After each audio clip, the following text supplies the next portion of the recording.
ಎಲ್ಲರಿಗೂ ನಮಸ್ಕಾರ. 2ನೇ ಪಿಯುಸಿ ರಾಜ್ಯಶಾಸ್ತ್ರ ಪರೀಕ್ಷೆಯಲ್ಲಿ 80ಕ್ಕೆ 80 ಅಂಕ ಗಳಿಸೋದು ಹೇಗೆ?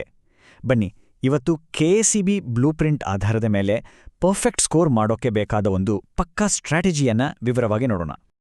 ನೋಡಿ, ಈಗ ಬಹುತೇಕ ಎಲ್ಲರ ಮನಸ್ಸಿನಲ್ಲೂ ಓಡ್ತಿರೋ ಒಂದೇ ಪ್ರಶ್ನೆ ಅಂದ್ರೆ, ಕೇವಲ 2 ದಿನ ಫೋಕಸ್ ಮಾಡಿ ಓದಿದ್ರೆ 80ಕ್ಕೆ 80 ಮಾರ್ಕ್ಸ್ ತೆಗೆಯೋಕೆ ನಿಜವಾಗ್ಲೂ ಸಾಧ್ಯನಾ? ಇದಕ್ಕೆ ಉತ್ತರ ಏನು ಗೊತ್ತಾ? ಒಂದು ದೊಡ್ಡ ಹೌದು. ಬ್ಲೂಪ್ರಿಂಟ್ ಪ್ರಕಾರ ಇದು ಖಂಡಿತ ಸಾಧ್ಯ. ಅದು ಹೇಗೆ ಅಂತ ಈಗ ನೋಡೋಣ. ಸರಿ, ಹಾಗಾದ್ರೆ ನಮ್ಮ ಪ್ಲಾನ್ ಏನು? ಮೊದಲಿಗೆ 80/80 ಬ್ಲೂಪ್ರಿಂಟ್ ಅಂದ್ರೆ ಏನು ಅಂತ ಅರ್ಥ ಮಾಡ್ಕೊಳ್ಳೋಣ. ಆಮೇಲೆ ಒಂದು 30 ಅಂಕಗಳ ಸ್ಟ್ರಾಂಗ್ ಫೌಂಡೇಶನ್ ಹಾಕೋಣ. ನಂತರ ಸ್ವಲ್ಪ ಟ್ರಿಕ್ಕಿ ಅನಿಸೋ ಆ ಚಿತ್ರಗಳನ್ನ ಕೊಟ್ಟು ಕೇಳುವ ಹಾಟ್ಸ್ ಪ್ರಶ್ನೆಗಳನ್ನ ಡಿಕೋಡ್ ಮಾಡೋದು, ಹೈ ವ್ಯಾಲ್ಯೂ ಪ್ರಬಂಧಗಳನ್ನ ಮಾಸ್ಟರ್ ಮಾಡೋದು ಮತ್ತು ಕೊನೆಗೆ ಗೆಲ್ಲೋಕೆ ಬೇಕಾದ ಸ್ಟ್ರಾಟಜಿಯನ್ನ ಒಟ್ಟುಗೂಡಿಸೋದು ಹೇಗೆ ಅಂತ ಹಂತ ಹಂತವಾಗಿ ನೋಡೋಣ. ಸರಿ, ಹಾಗಾದ್ರೆ ಶುರು ಮಾಡೋಣ. ನಮ್ಮ ಮಾಸ್ಟರ್ ಪ್ಲಾನ್ ಅಂದ್ರೆ ಈ 80/80 ಬ್ಲೂಪ್ರಿಂಟ್. ಒಂದು ವಿಷಯ ನೆನಪಿರಲಿ, ಇದು ಸಿಕ್ಕಿದೆಲ್ಲವನ್ನೂ ಓದುವ ಬಗ್ಗೆ ಅಲ್ಲ.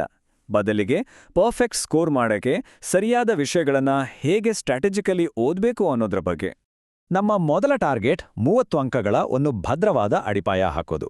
ಭಾಗ ಎ ಮತ್ತು ಬಿಯಿಂದ ತುಂಬಾನೇ ಸುಲಭವಾಗಿ ಸಿಗೋ ಈ ಅಂಕಗಳನ್ನು ಮೊದಲು ಪಕ್ಕಾ ಮಾಡ್ಕೊಳ್ಳೋಣ. ಇದು ಬರೀ ಪಾಸ್ ಮಾಡಿಸೋದಲ್ಲ, ಬದಲಿಗೆ ಹೆಚ್ಚಿನ ಅಂಕ ಗಳಿಸೋಕೆ ಬೇಕಾದ ಆತ್ಮವಿಶ್ವಾಸವೊಂದು ಕೊಡುತ್ತೆ.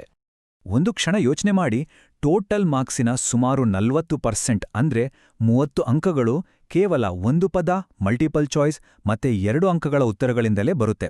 ಈ ಸಣ್ಣ ಸಣ್ಣ ಪದೇ ಪದೇ ಬರೋ ಪ್ರಶ್ನೆಗಳನ್ನ ಸರಿಯಾಗಿ ಮಾಸ್ಟರ್ ಮಾಡಿದ್ರೆ 30 ಅಂಕಗಳು ನಮ್ಮ ಕೈಯಲ್ಲಿದ್ದಾಗೆ. ಉದಾಹರಣೆಗೆ ತಗೊಳ್ಳಿ, ಆಪರೇಷನ್ ಪೋಲೋ. ಇದು ಪರೀಕ್ಷೆಗಳಲ್ಲಿ ಮತ್ತೆ ಮತ್ತೆ ಬರೋ ಒಂದು ಪ್ರಶ್ನೆ. ಸಿಂಪಲ್ ಆಗಿ ಹೇಳೋದಾದ್ರೆ, ಹೈದರಾಬಾದ್ ಸಂಸ್ಥಾನವನ್ನ ಭಾರತದ ಒಕ್ಕೂಟಕ್ಕೆ ಸೇರ್ಸೋಕೆ ತಗೊಂಡ ಪೊಲೀಸ್ ಕ್ರಮ ಇದು. ಇನ್ನೊಂದು ಉದಾಹರಣೆ, ಪೆರೆಸ್ಟ್ರೋಯ್ಕಾ ಮತ್ತು ಗ್ಲಾಸ್ನೋಸ್ಟ್. ಇವು ಮಿಖಾಯಿಲ್ ಗೊರ್ಬಚೇವ್ ಅವರು ಜಾರಿಗೆ ತಂದ ಪುನರಚನೆ ಮತ್ತು ಮುಕ್ತತೆಯ ಪಾಲಿಸಿಗಳು. ಇವು ಕೂಡ ಶಾರ್ಟ್ ಆನ್ಸರ್ಸಲ್ಲಿ ಕಾಮನ್ ಆಗಿ ಬರ್ತವೆ.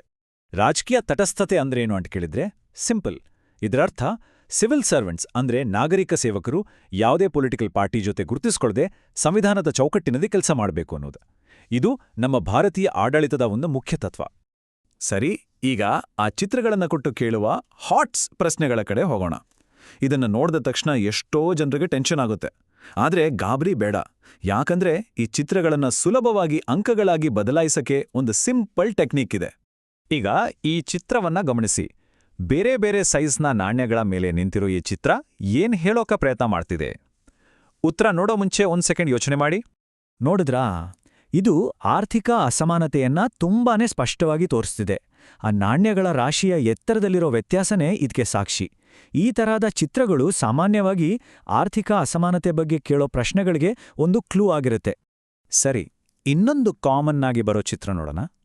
ಒಂದು ವೇಳೆ ಪರೀಕ್ಷೆಯಲ್ಲಿ ವಿಶ್ವಸಂಸ್ಥೆಯ ಈ ಲಾಂಛನವನ್ನ ತೋರಿಸಿದ್ರೆ ಅದು ಯಾವ ಕಾನ್ಸೆಪ್ಟ್ ಬಗ್ಗೆ ಪ್ರಶ್ನೆ ಇರ್ಬೋದು ಅಂತ ಗೆಸ್ ಮಾಡ್ಬೋದಾ?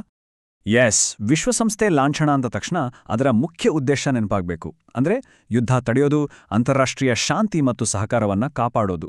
ಸೊ ಸಹಜವಾಗಿ ಪ್ರಶ್ನೆ ವಿಶ್ವಸಂಸ್ಥೆಯ ಪಾತ್ರದ ಬಗ್ಗೆ ಇರುತ್ತೆ ಅಂತ ನಾವು ಸುಲಭವಾಗಿ ಊಹಿಸ್ಬೋದು. ಓಕೆ, ಫೌಂಡೇಶನ್ ಆಯ್ತು, ಚಿತ್ರದ ಪ್ರಶ್ನೆಗಳೂ ಆಯ್ತು. ಈಗ ನಾವು ದೊಡ್ಡ ಅಂಕಗಳ ಕಡೆಗೆ ಅಂದ್ರೆ ಹೈ ವ್ಯಾಲ್ಯೂ ಪ್ರಬಂಧಗಳ ಕಡೆಗೆ ಗಮನ ಹರಿಸೋಣ. ಭಾಗ ಸಿ ಮತ್ತು ಡಿಯಲ್ಲಿ ಬರೋ ಈ ನಿಶ್ಚಿತ ಪ್ರಶ್ನೆಗಳು ಅಂತಾರಲ್ಲ, ಇವೇ ನಮ್ಮನ್ನ ಒಳ್ಳೆ ಸ್ಕೋರಿಂದ ಪರ್ಫೆಕ್ಟ್ ಸ್ಕೋರ್ಗೆ ಕರ್ಕೊಂಡೋಗೋದು. ನೋಡಿ, 10 ಅಂಕಗಳ ಪ್ರಬಂಧಗಳಿಗೆ ನಾವು ಎಲ್ಲವನ್ನೂ ಓದೋ ಅಗತ್ಯ ಇಲ್ಲ. ಈ ಸ್ಲೈಡಲ್ಲಿ ನೋಡಿದ ಹಾಗೆ ಭಾರತೀಯ ಪಕ್ಷ ಪದ್ಧತಿ, ರಾಷ್ಟ್ರ ನಿರ್ಮಾಣ ಮತ್ತೆ ಜಾಗತೀಕರಣ ಈ ತರದ ಕೆಲವು ಫಿಕ್ಸ್ಡ್ ಟಾಪಿಕ್ಗಳ ಮೇಲೆ ಫೋಕಸ್ ಮಾಡಿದ್ರೆ ಸಾಕು. ಯಾಕಂದ್ರೆ ಇವುಗಳಿಂದಲೇ ಪ್ರಶ್ನೆಗಳು ಬರುವ ಸಾಧ್ಯತೆ ತುಂಬಾನೇ ಹೆಚ್ಚು. ಅದೇ ರೀತಿ 5 ಅಂಕಗಳ ಪ್ರಶ್ನೆಗಳಿಗೂ ಅಷ್ಟೇ. ಸಂಸ್ಥಾನಗಳ ವಿಲೀನ, ಭಾರತದ ವಿದೇಶಾಂಗ ನೀತಿ ಈ ತರದ ಪದೇ ಪದೇ ರಿಪೀಟ್ ಆಗೋ ಐತಿಹಾಸಿಕ ಮತ್ತು ರಾಜಕೀಯ ವಿಷಯಗಳ ಮೇಲೆ ಗಮನ ಹರಿಸಿದ್ರೆ ಸಾಕಾಗುತ್ತೆ. ಒಂದು ಉದಾಹರಣೆ ನೋಡೋಣ. ಹೈದರಾಬಾದನ ವಿಲೀನ. ಈ ಇಡೀ ಘಟನೆಯನ್ನ ಕೇವಲ 3 ಸಿಂಪಲ್ ಸ್ಟೆಪ್ಸ್ ಆಗಿ ವಿಂಗಡಿಸಬಹುದು. ಮೊದಲು ನಿಜಾಮನ ವಿರೋಧ, ಎರಡನೇದು ಆಪರೇಷನ್ ಪೋಲೋ ಅನ್ನೋ ಪೊಲೀಸ್ ಆಕ್ಷನ್, ಕೊನೆಗೆ ಭಾರತದ ಜೊತೆ ಏಕೀಕರಣ. ಹೀಗೆ ಪಾಯಿಂಟ್ಸ್ ಬರೆದ್ರೆ 5 ಅಂಕಗಳು ಪಕ್ಕ. ಸರಿ, ಹಾಗಾದ್ರೆ ನಾವಿಲ್ಲಿವರೆಗೆ ಕಳ್ತಿದ್ದನ್ನೆಲ್ಲ ಒಟ್ಟುಗೆ ಸೇರಿಸಿ 80ಕ್ಕೆ 80 ಅಂಕ ಗಳಿಸೋಕೆ ಬೇಕಾದ ಫೈನಲ್ ಚೆಕ್ ಲಿಸ್ಟ್ ನೋಡೋಣ ಬನ್ನಿ. ನೆನ್ಪಿಟ್ಕೊಳ್ಳಿ, ಯಶಸ್ಸು ಅನ್ನೋದು ತುಂಬಾ ಓದೋದ್ರಲ್ಲಿಲ್ಲ, ಬದಲಿಗೆ ಸರಿಯಾದ ಸ್ಟ್ರಾಟಜಿ ಫಾಲೋ ಮಾಡೋದ್ರಲ್ಲಿದೆ. ಈ 4 ಹಂತಗಳನ್ನು ಸರಿಯಾಗಿ ಪಾಲಿಸಿದ್ರೆ ಸಾಕು. 1, ಆ 30 ಅಂಕಗಳ ಫೌಂಡೇಶನ್ ಸ್ಟ್ರಾಂಗ್ ಮಾಡ್ಕೊಳ್ಳಿ. 2, ಚಿತ್ರದ ಪ್ರಶ್ನೆಗಳನ್ನು ಡಿಕೋಡ್ ಮಾಡಿ. 3, ಆ ಫಿಕ್ಸ್ಡ್ 5 ಮತ್ತು 10 ಅಂಕಗಳ ಪ್ರಬಂಧಗಳನ್ನು ಪರ್ಫೆಕ್ಟ್ ಆಗಿ ಕಲಿಯಿರಿ. ಮತ್ತು ಕೊನೆಯದಾಗಿ 4ನೇ ಪಾಯಿಂಟ್, ಮಾಡೆಲ್ ಪೇಪರ್ಗಳನ್ನು ಚೆನ್ನಾಗಿ ಅಭ್ಯಾಸ ಮಾಡಿ. ಈಗ ನೋಡಿ, ಬ್ಲೂ ಪ್ರಿಂಟ್ ಸಂಪೂರ್ಣವಾಗಿ ನಮ್ಮ ಮುಂದಿದೆ. ಹಾಗಾದ್ರೆ ಈ ನಿಶ್ಚಿತ ಪ್ರಶ್ನೆಗಳಲ್ಲಿ ಯಾವುದನ್ನು ಮೊದಲು ಕರಗತ ಮಾಡ್ಕೊಳ್ಳೋಕೆ ಇಷ್ಟಪಡ್ತೀರಿ? ಯೋಚನೆ ಮಾಡಿ. ಇವತ್ತಿಂದಲೇ ನಿಮ್ಮ ತಯಾರಿಯನ್ನ ಶುರು ಮಾಡಿ. All the best.